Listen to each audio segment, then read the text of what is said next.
Повеќе од 500 новинари од повеќе редакции беа дел од акцијата за бесплатен скрининг за COVID-19 на медиумските работници во Македонија.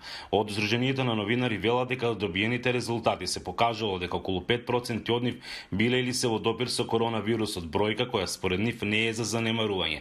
Тестирањата биле направени преку примероци земени од крвта. Можеби не е алармантна, но никако не е за занемарување и оттаму апелиравме и апелираме да се преземаат сите можни чекори за да се спречи ширењето понатамошно. Тоа би значило почитување на протоколите за работа со носење маски, почитување на дистанцата и се разбере постојано миење на раце. Медиумските работници се најизложени на заразата од коронавирусот поради контактот кој го имаат со многу луѓе, нешто што го налага и самата работа. Чедиковски вели дека идејата им била да се види со какви потенцијали располагаат медиумите. Тестирани биле и медиумските работници од натрешноста на државата. Веќе се појавија првите случаи на коронавирус меѓу новинарите во повеќе редакции и сметавме дека е добро време да видиме дали тоа се проширило, ако се проширило да најдеме начин на кој начин тоа да се спречи понатамошно ширење меѓу редакции.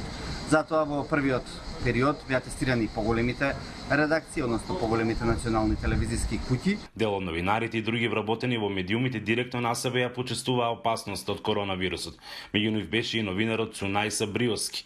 Тој 2 недели беше во домашна самоизолација поради контакт кој го имал со колега новинар кој претходно бил инфициран. Тоа беше еден период на психолошко расстройство не само кај мене, туку и кај многу мои блиски.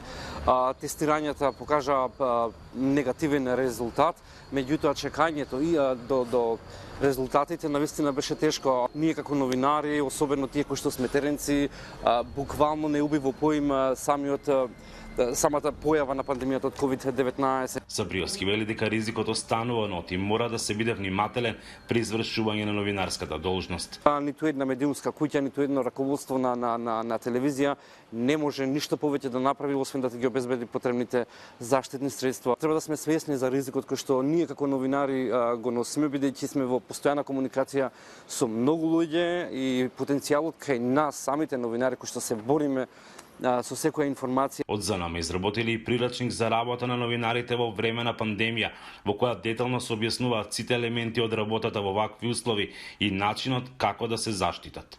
Од Охридска, Гласот на Америка, Мики Трајковски.